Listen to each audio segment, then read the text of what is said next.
Eh bien, nous allons persister malgré les difficultés sur le réseau pour poursuivre l'exégèse, le commentaire de cette sourate qui vise ceux-là même qui s'en prennent au signe de Dieu, d'Allah subhanahu wa ta'ala.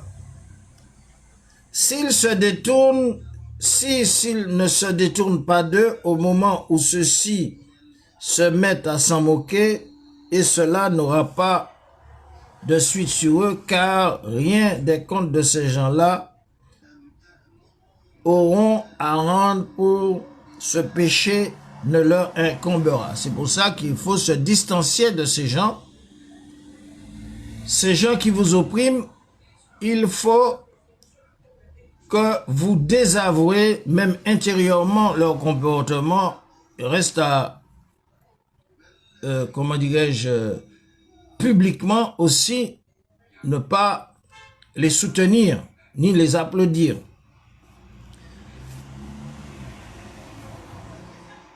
Toutefois, en guise de rappel, afin qu'ils prennent garde, ils se détourneront de ces railleurs, ils leur rappelleront ainsi l'ordre de Dieu d'obtempérer, de reconnaître ces signes, en sorte que dorénavant, ils prendront et s'abstiendront de telles railleries. Donc, il faut que des gens, effectivement, face à ces imposteurs, puissent répliquer à travers la formation et à travers l'information de nos peuples pour éviter la contamination de ces maladies en Afrique et aussi dans nos régions, puisque justement cette propagande est véhiculée par tous les moyens de désinformation. Alors on nous dit là, avec Ibn Juraï, les associateurs, ce genre de personnes s'asseyant en présence du prophète, car ils aimaient entendre ce qu'il disait, mais ils s'en gossaient aussi. C'est alors qu'il fut révélé au prophète, quand tu vois les gens qui s'en prennent à nos signes, détourne-toi d'eux tant qu'ils n'auront pas abordé un autre sujet de conversation.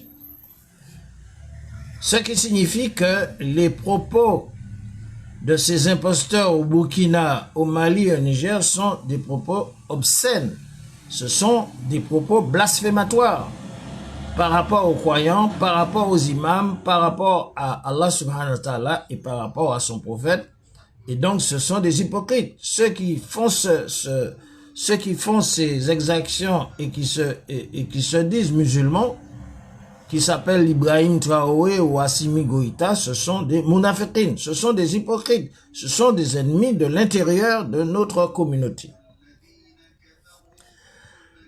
Et donc, dans l'explication contextuelle de la révélation, on nous dit qu'à partir de ce moment-là, dès que les associateurs se moquaient, le prophète se levait, ainsi commencèrent-ils à être prudents et à se dire les uns les autres, ne vous moquez pas, sinon il va se lever. Donc, la réalité contextuelle, c'est que Allah subhanahu wa ta'ala avait ordonné au prophète, dès que ces imposteurs, ces associateurs abordaient de tels propos blasphématoires de moquerie, il fallait s'en dissocier, il fallait se lever. Et donc, le fait que cette réaction du prophète, c'était comme celle des gens qui dénoncent Ibrahim Traoré, qui dénoncent les imposteurs panafricanistes, les imposteurs de cet acabit, qu'ils soient au Mali, au Burkina, au Niger. C'est-à-dire que c'est à cela que se réfère les têtes, afin qu'ils prennent garde, afin qu'ils sachent que, afin qu'ils soient mis en garde qu'il va leur arriver quelque chose, comme il est arrivé à Saddam Hussein, comme il est arrivé à Pharaon, comme il est arrivé au Shah d'Iran et comme il est arrivé à tous les imposteurs que nous avons connus en Afrique, au Soudan, etc., etc., qui ont été déchus. Et donc, ça fait partie d'un déterminisme qu'Allah subhanahu wa ta'ala nous dit, par notre comportement, de mettre en garde ces gens-là parce qu'il leur arrivera quelque chose. Ibrahim Traoré, un simple mortel qui n'a que une trentaine d'années, qui n'a pas une expérience de la vie, ne peut pas ainsi braver 2 milliards de musulmans sur la terre sans que le châtiment d'Allah subhanahu wa ta'ala ne lui parvienne comme le châtiment d'Allah subhanahu wa ta'ala est parvenu à Abu Jahl, à Abu Lahab, à Fir'aoun. Donc, par conséquent,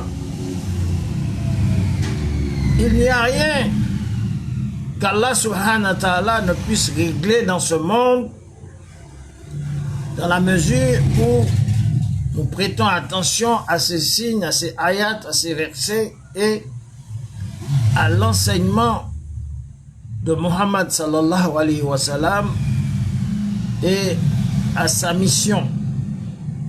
Parce qu'Allah subhanahu wa ta'ala a donné aux prophètes la possibilité, les moyens de combattre les imposteurs et les idolâtres. Et lorsque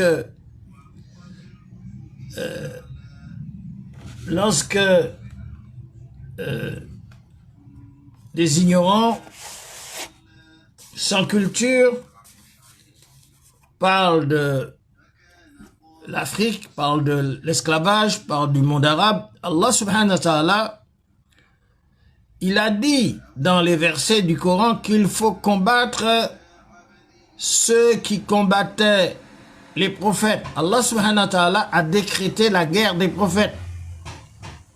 Nous n'allons pas y revenir là-dessus, mais nous avons fait des recherches sur la guerre des prophètes. Ceux qui combattaient Allah et son prophète, qui ont tué des messagers, qui ont livré la guerre à la mission d'Allah subhanahu wa ta'ala à toutes les périodes, Allah a donné l'ordre de les combattre. Donc la guerre des prophètes existe et les idolâtres, les païens, les kamites, les associateurs qui ont combattu le prophète Muhammad, ils ont été vaincus. Et Allah subhanahu wa ta'ala dans sa législation a légiféré pour les capturer. Ce sont des captifs, ce sont des esclaves. Ce sont des captifs, ce sont des esclaves, ce sont des prisonniers de guerre soumis à une législation. Donc, M. Ibrahim Traoré doit revoir l'histoire de l'Afrique, de la guerre des prophètes et des imams, et la raison pour laquelle ceux qui combattaient Dieu et son prophète, qu'Allah subhanahu wa ta'ala a ordonné de les combattre. Combattez ceux qui vous combattent dans la voie de Dieu, mais ne transgressez pas, ont été pris comme captifs, comme prisonniers de guerre et comme esclaves. Oui. Et Allah subhanahu wa ta'ala, il a donné à leur sujet, au sujet de ces païens, ces kémites, ces, comment dirais-je, ces profanateurs, ces agresseurs païens, il a donné des ordres de captivité et de rééducation. Voilà, monsieur Ibrahim Traoré. Apprenez l'histoire de l'Afrique avant de parler de n'importe quoi sur l'Arabie saoudite, sur l'islam, sur les musulmans, sur l'esclavage, sur la charia, etc. Et Kémy Séba l'a bien dit, vous êtes un ignorant. Vous êtes un ignorant. Et ce qui confirme ce que tous ceux qui informent et forment les peuples africains sur votre comportement, eh bien, ils apportent la preuve que vous êtes un ignorant. Puisque nous avons lu sur ce poste que nous avons lu sur ce poste qu'effectivement que Ibrahim, voilà, c'est pas moi qui le dis, IB est un vrai ennemi de l'islam. Voilà, c'est pas moi qui le dis, ça se dit en Afrique. Donc par conséquent, comment dirais-je, vous êtes ignorant. Et vous combattez Allah et son prophète et que votre pouvoir est fragile parce que vous croyez être protégé au Burkina Faso, en Afrique, par une puissance étrangère à l'Afrique.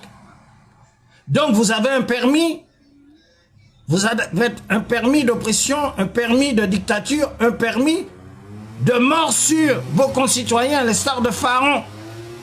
Et vous croyez que ça va continuer vitam aeternam. Mais le Coran vous dissuade dans ce comportement. Le Coran vous dissuade dans ce comportement et il y a un châtiment qui est réservé à ces catégories d'imposteurs et c'est le Coran qui le dit, c'est pas moi. Et donc par conséquent, vous voulez chercher des prédicateurs, des imams qui acceptent vos blasphèmes, qui acceptent vos déviations, qui acceptent votre pouvoir d'imposture, de dictature et votre pouvoir de mort, votre pouvoir mortifère, pour que vous puissiez faire la loi qui n'est une loi injuste, une loi inacceptable, une loi combattue d'ailleurs, parce que aujourd'hui le combat qui se mène contre ces personnes, eh bien ils sont confrontés à un combat des populations Touareg, Peul, Soraï, et comme nous dit, eh bien 60% du territoire burkinabé et d'autres territoires de ceux qui agissent ainsi sont occupés par ceux qui combattent au nom de la vérité et de la justice ces impostures qui sont des crimes contre l'humanité. Donc, tout ce que vous faites